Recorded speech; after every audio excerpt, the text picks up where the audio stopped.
everyone. Come back again with me, Miss Alicia. Today we will going to learn about recontext. So, before we going to the material, Miss bakalan ingetin lagi nih ke kalian ya. Kemarin itu belajar tentang apa? Nah, jadi buat pengingat aja, um, last week we are learned about introduction. So, today is recount text. Nah, apa nih hubungannya dari introduction kenapa ke recount text gitu? Kan kalian eh, pertama tuh lihat ini tentang greeting ya. Abis greeting terus lanjut ke introduction. Abis introduction kita ke recount text. Kenapa ke recount text? Soalnya misalnya kalian ketemu orang baru nih. Kalian kan pasti menyapa kan greetings. After that, you will gonna introduce yourself or your friends, and then kalau kalian udah jadi bestie pasti kalian kayak ngomongin tentang pengalaman kalian kan. Nah, jadi recount text ini berisi tentang pengalaman-pengalaman kalian. Jadi teks-teks tentang pengalaman-pengalaman kalian gitu. Nah, but I hope kalian bisa terus semangat ya meskipun daring gitu. So I'm so sorry for you guys because of this pandemic, and I hope you will be healthy and will be fine anytime and every day. Okay, the next is I have the definition about recontext. So, recontext is text which tells about something happened in the past. Jadi teks ini tuh, recontext ini menceritakan tentang sesuatu yang telah terjadi di masa lampau atau di masa lalu. Nah, kalian juga bisa nambahin nih pengalaman apa aja sih yang bisa ditulis di recontext gitu. Jadi, pengalaman yang bisa kalian tulis di recontext itu kayak misalnya kalian berlibur sama teman-teman atau with your parents atau Miss bisa nggak sih kalau misalnya pengalaman buruk dimasukin? Bisa, bisa aja gitu kan namanya juga pengalaman di masa lampau. Misalnya kalian pengalaman diputusin pacar. Nah, bisa juga tuh dimasukin ke dalam recontext gitu. Cuman mungkin itu pengalaman yang ya lumayan buruk ya. Nah, the next is I have type. Untuk yang pertama itu ada tipe personal recount. What is personal recount type in the recount text? It is retell an event that the writer was personally involved in. Jadi personal recount itu menceritakan tentang sesuatu atau kejadian di mana si penulis itu merasakan merasakan di situ gitu. Jadi kayak pengalaman diri diri penulis sendiri gitu. Nah, the next is nah ini contoh. Jadi contohnya kalian bisa kayak camping atau apa lihat bioskop kayak gitu ya. The next is factual recount type. Nah, kalau ini itu tentang recording an incident. Contohnya apa nih, Miss? Gitu. Bentar. Nih, recording an incident itu kayak misalnya di berita-berita gitu. Jadi faktual, fakta. Sesuatu yang fakta gitu. Misalnya kayak gini nih, Miss punya contoh. Nah, kebakaran atau kemacetan di jalan gitu. Kalian bisa bikin rekonteks kemarin ada kebakaran di sini sini sini gitu. Nah, gitu ya. The next type is I have biographical recount. It is telling someone's life story. So, biographical recount itu sama kayak teks biografi. Jadi, the example of this biographical recount is like um, B.J. Habibie or Ki Hajar Dewantara gitu atau Insinyur Soekarno. You can put on this. Next is I have imaginative recount. Imaginative recount is writing an imaginary role and giving details of events. So, imaginative recount itu tulisan di mana sebuah imajinasi berperan gitu. Jadi gini, misalnya kalian mimpi. Nah, kalian mau nulis nih tentang mimpi kalian. Mimpi kan udah terjadi di masa lampau ya, kayak waktu malam gitu misal. Last night I have a dream. I dream about met with Jin BTS or anything. Okay, so what is the purpose? The purpose is, for the first, is to share unique or unusual experience. The second is to retell something unforgettable. Third is to give information about an incident. And the next is to make the readers learn something. So, the purpose is untuk membagikan pengalaman unik gitu.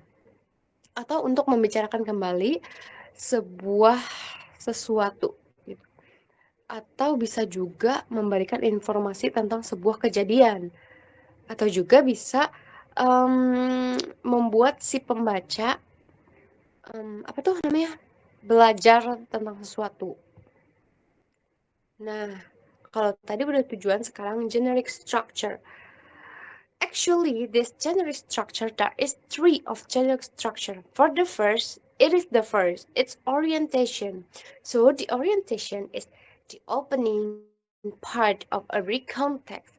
It contains of information about who, where, and when the event occurred. Jadi di orientation ini merupakan bagian pembukaan di mana informasi tentang siapa, di mana, dan kapan kejadian itu berlangsung. Miss punya contoh. Okay. This is an example about orientation. The title is Holiday in Jeju.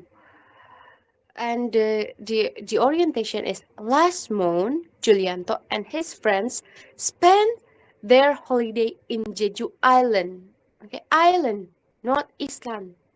The island, okay? Karena banyak banget nih siswa-siswa gitu yang suka ngomong island itu dibacanya Island. That's wrong, okay? Jadi di sini tuh merupakan example of orientation. Nah, tadi ada apa aja? Who, where, sama when. Nah, who-nya itu siapa? Julianto. Where, where-nya itu ke mana? Ke Jeju Island. And when itu waktu. Berarti last month. Semuanya ada ya di sini. Nah, the next generic structure is events.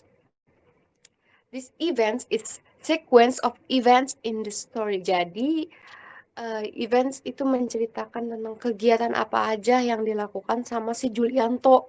Nah, yang tadi ya, dia ngerjain apa aja sih di konteks itu gitu. Nah, I have an example too. Holiday in Jeju. Misalnya kayak gini. Julianto and his friend had lunch together. Or then Julianto and Yono played toy ship on the lake. And after that, Yono and Udin painted a picture. Junaidi and Jumadi played canoe. Nah, jadi kan ini sebuah rangkaian kegiatan yang dilakukan oleh si Julianto di Jeju Island. Next is the third, sorry, the last reorientation. Reorientation, it is impressions of events that we have been experienced. Jadi, kalau reorientation itu biasanya tentang impresi sebuah kejadian. Jadi misalnya gini, saya senang sekali setelah berlibur di sini gitu. Perasaan menyenangkan atau mungkin bisa perasaan menyedihkan juga. Nah, jadi ini reorientation dari judul Holiday in Jeju. Kayak they were very happy. Itu juga udah termasuk reorientation ya. Yang penting ada kata expression. Next is I have some language features. So for this recontext, there is four language features. For the first is past tense, second is adverb of time, third is action verb, and the fourth is conjunction. Past tense itu gimana sih? Nah, nanti kita belajar ya tentang past tense. Jadi past tense itu adalah tenses atau rule atau aturan pada bahasa yang berbentuk di masa lampau gitu. Jadi kayak I went to Bali last week. Nah, I went. Nah, kata went itu kan verb kedua. Jadi kalau misalnya kita di recontext, we must to use verb to karena past tense gitu ya. The next is I have a adverb of time. Jadi adverb of time itu ya namanya juga recontext gitu. Sebuah teks yang terjadi di masa lalu, menceritakan kejadian yang terjadi di masa lalu. Jadi udah pasti harus ada adverb of time, kayak misalnya last week, yesterday, 2 years ago, 5 months ago. Tapi kalau misalnya besok, ya itu gak bisa jadi recontext kan, karena belum pernah kejadian gitu. Kalau recontext itu ya harus udah pernah kejadian ke diri kita. Nah, the next is action verb. Action verb di sini itu adalah kayak misalnya played, worked, vote gitu. Apa ya? Kegiatan, sebuah kegiatan atau kata kerja gitu. Kita ngapain aja sih di sini? Kita ngapain aja sih di pengalaman kita yang dulu gitu. Nah, for the last is there is a conjunction like after that, then, next gitu. Nah, so this is an example of recontext. Jadi ya udah karena ini Miss bakalan upload di YouTube. Jadi Miss yang akan ngebacain ya. Kalian cukup dengerin, terus ikut baca juga. Oke? Di dalam hati nggak apa-apa. So, going camping. Last weekend, my friends and I went camping. We reached the camping ground after we walked for about 1.5 hours from the parking lot. We built the camp next to a small river. It was getting darker and colder, so we built a fire camp. The next day, we spent our time observing plantation and insects while the girls were preparing meals. In the afternoon, we went to the river and caught some fish for supper. At night, we held a fire camp night. We sang, danced, read poetry, played magic tricks, and even some of us performed a standing comedy. On Monday, we packed our bags and got ready to go home. We were very tired but happy. Nah, habis itu kita bakalan analisis teks ini. Gimana analisisnya? Di sini. Jadi for the first itu there is a topic. What is topic? Topiknya kan tadi pergi camping ya. Jadi going camping. So the next is social function. Jadi tujuan dari recontext ini apa tuh?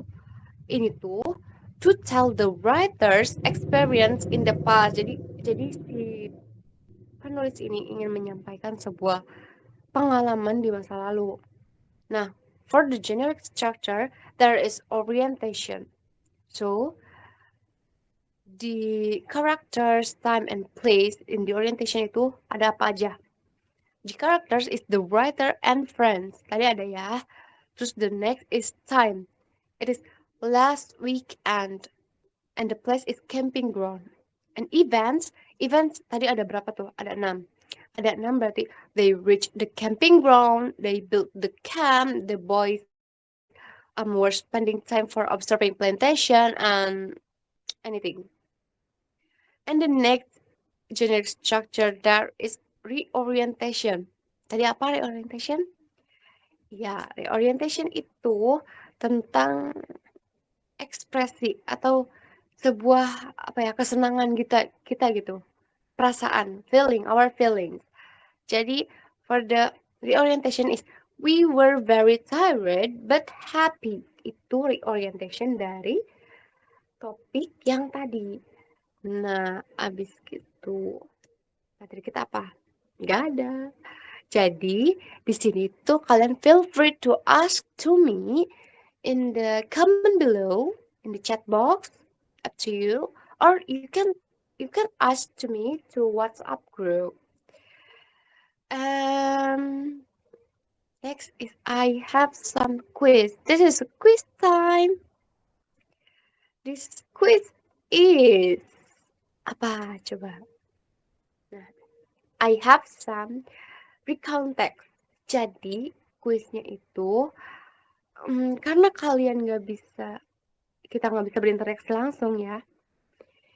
Kuisnya kalian perhatiin di sini. Habis itu kalian analisis satu orang satu. Jadi nggak boleh satu orang misalnya jawab topik, jawab social function juga, jawab generic structure, nggak usah. Jadi satu orang satu aja, tapi cepet-cepetan gitu. Nah, nanti misalnya siapa ya? Nanti misalnya Rahma. Rahma tuh ini tentang komen gitu. Topik titik dua apa gitu. Nah, nanti kalau si Andi itu nggak boleh jawab topik juga. Harus jawab yang lain gitu. Pokoknya cepet-cepetan deh gitu. Oke? Okay? Understand ya? Kalau udah gitu. Nanti Miss kasih nilai 3 untuk tambahan di UAS. Jadi kalau misalnya kalian UASnya dapat 7, kalau udah bisa ituin quiz ini, kalian jadi UASnya dapat 10 gitu. Okay, maybe that's all for today's meeting. And this is I have a homework to you because kita nggak bisa ketemu langsung, jadi ya udah ya kita main kita kerjain pekerjaan rumah dulu aja gitu. Nah, the homework is make 3 answer 4 people in one group and analyze the recontext. The title from the recontext should be different and analyze language features and then generic structure. Ya. Jadi bikin kelompok 3 sampai 4 orang, tapi kayaknya 3 juga cukup ya. Udah 3 aja. Udah gitu, kalian analisis recontext dan pengerjaannya semuanya harus bekerja sama, nggak boleh ada yang cuma numpang nama. And next week you should finish your homework. Okay, maybe that's all. You can ask to me in the WhatsApp group. And for the next meeting, we will gonna learn about past tense. Now, after context, for the next week, we were gonna doing some learning some past tense. Okay. Okay. The next is nothing. Maybe that's all for today. And thank you for attention. Don't forget to doing your homework and your quizzes. And see you next time.